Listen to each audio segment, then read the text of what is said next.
Welcome to this section 28, Karen Armstrong, Anthology Analysis for A-Level Buddhism. This is section 28. Let's read it. We'll analyze it. But Gautama was not alone.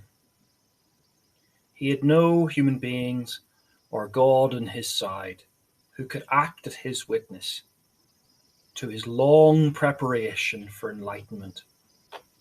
He therefore did something that no Caravati would ever do. He asked for help, reaching out with his right hand to touch the ground. He begged the earth to testify to his past acts of compassion. With a shattering roar, the earth replied, "I bear you witness." In terror, Mara's elephant fell to its knees, and his soldiers deserted, running in fear in all directions. The earth witnessing posture, which shows the Buddha sitting in the cross-legged asana position, touching the ground with his right hand, is a favorite icon in Buddhist art. It not only symbolizes Gautama's rejection of Mara's sterile machismo, but makes the profound point that a Buddha does not indeed belong to the world. The Dharma is exacting, but it is not against nature. There is a deep affinity between the earth and the selfless human being, something that Gautama had sensed when he recalled his trance under the rose apple tree. The man or woman who seeks enlightenment is in tune with the fundamental structure of the universe, even though the world seemed to be ruled by the violence of Mara and his army. It is the compassionate Buddha who is most truly in tune with the basic laws of existence. So let's think about this passage. Is Armstrong's interpretation of a Siddhartha of history rather than Buddha of faith fiction without adequate justification? She says,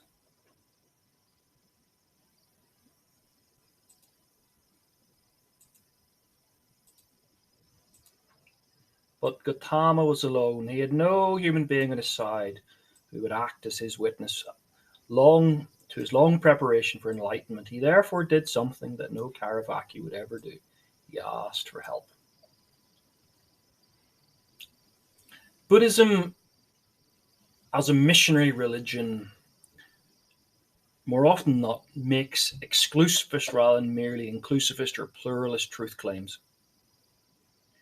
And it does seem to have occurred to Armstrong, who's a pluralist, as the function of the text in the way she tells the story.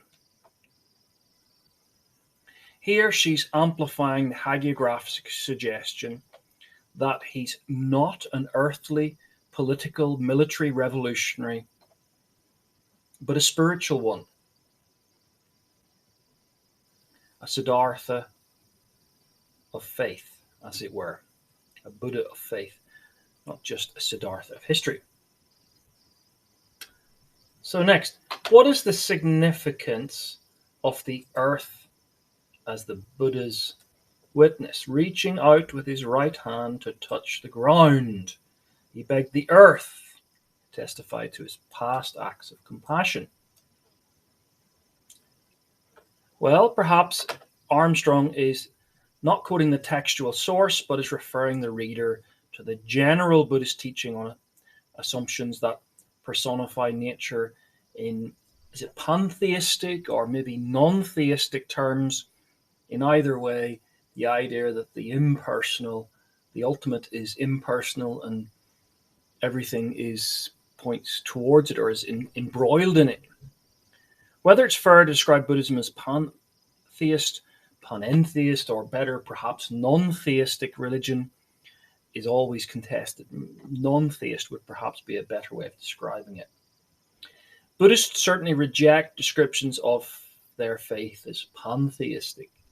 Um, Non-theism is perhaps a closer term because at heart of Buddhism is the rejection of a personal theistic God.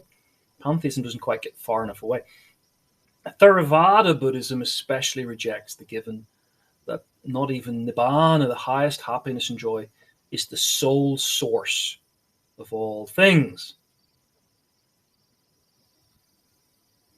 The Buddha revealed to the shock of his disciples in the Mula Pariyaya Sutta that the Tathagata, the worthy one, the rightly self-awakened one, directly knows unbinding, that is, Nibbana, as unbinding.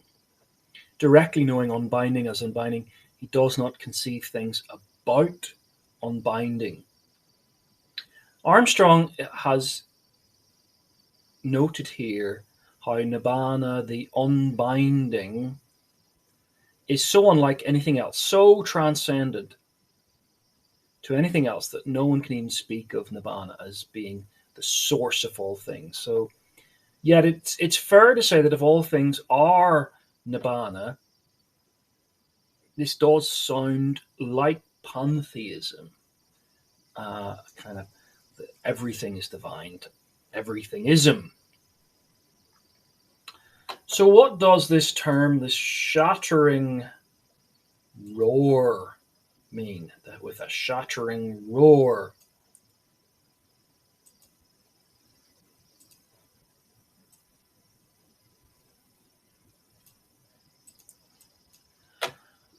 What could have more authority to those who assume a kind of pantheistic way of understanding the universe than the universe itself speaking?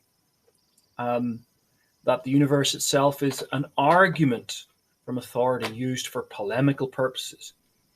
Uh, to use a culture soaked in mystical traditions that reify nature in different ways. Okay, next. What's with the comical idea of running? Is it more than dramatized text? What's with the elephant and with the Buddha? So the Earth replied, bear witness.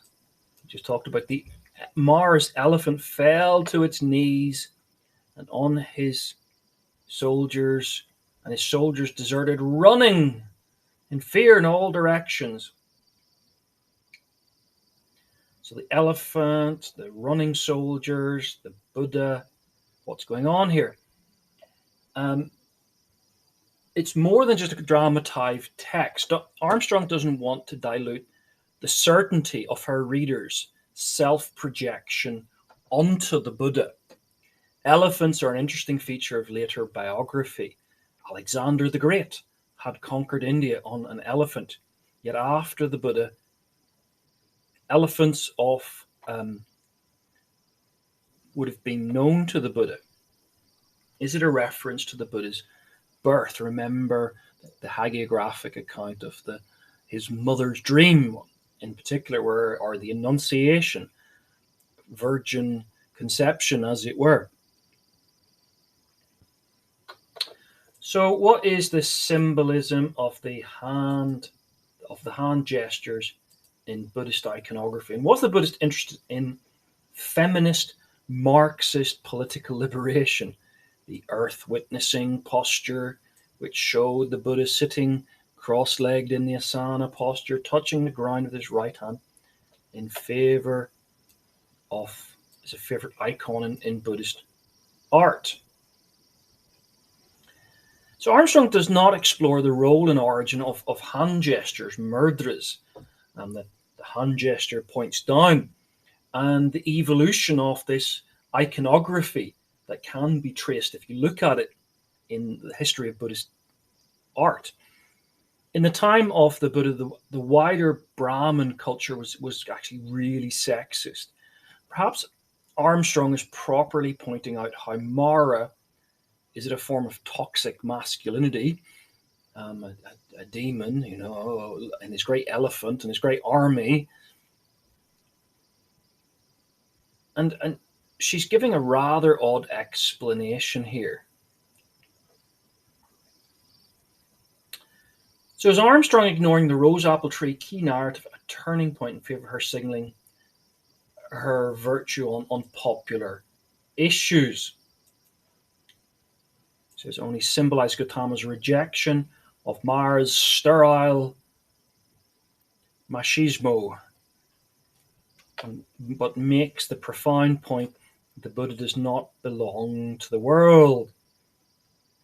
So here is Armstrong projecting her feminism or feministic neo-Marxist ideology onto the Buddha and making the Buddha wear "I am a feminist" t-shirt, rejecting the patriarchy here of Mara.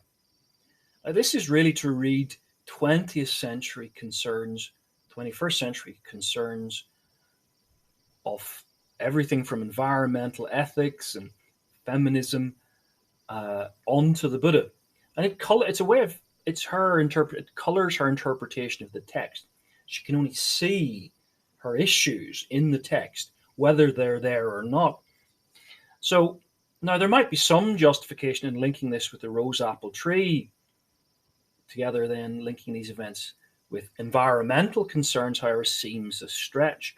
That after all, Buddha is world, at least Theravada Buddhism is world rejecting to get to the Nibbana. That's not actually that environmentally friendly. So instead of identifying and raising the question of whether this is a symbol of pantheistic, mystical unification with the divine mysticism, a la someone like Otto or William James especially, look at your religious experience topic in philosophy. What's she doing? She's opting to introduce her concerns into the text. Her environmental concerns were not the concern of the 5th century BC, or indeed the text that she's quoting from the 5th century AD, the introduction to the previous lives of the Buddha. What was the issue back then? Well, the issue was that the forest was a dangerous place. You could get lost in the forest, The world was, an incredible place, a dangerous place to live. And the Buddha wasn't that worried about trees. He was more worried about himself. People were more worried about themselves than the environment back then. So is Armstrong showing us her own environmentalist, mystical, pantheist concerns? Perhaps non-theist. It's hard to pin it down. The Dharma. Whose Dharma? Her Dharma? The Buddha's Dharma? Theravada Dharma? Mahayana Dharma? But it's not against nature, environmentalism. There is a deep affinity, deep ecology between the earth and the selfless human being, something Gautama had sensed, had he? When he recalled in his trance under the rose apple tree. So Armstrong is echoing ethical criticism of shallow ecology and just war theory for her own emerging Arnold Nask look back at your ethics topic type deep ecology views reading into the text. And the war is a non-violent war. All violence is wrong. The Buddha is not violent.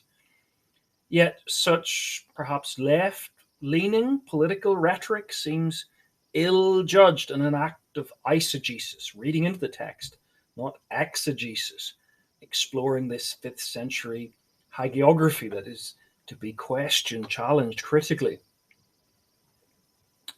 So if we just read this last section,